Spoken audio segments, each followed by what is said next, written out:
ஆண்டவரோட ரொம்ப நெருக்கமா நடக்கிறவங்க எல்லாருமே எவ்வளோ பெரிய பிரச்சனையும் அவங்க எப்படி பார்ப்பாங்கன்னா சாதாரணமா பார்ப்பாங்க.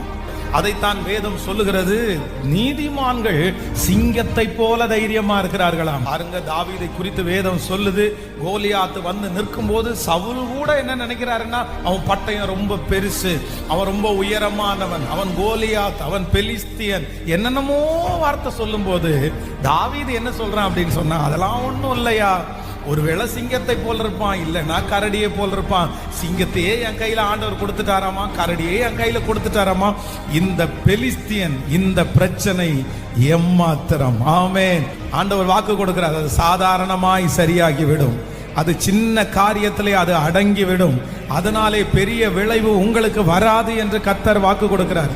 நீ பயந்து கொண்டிருக்கிற காரியத்தை, நீங்கள் பயந்து கொண்டிருக்கிற காரியத்தை கர்த்தர் லெகுவாய்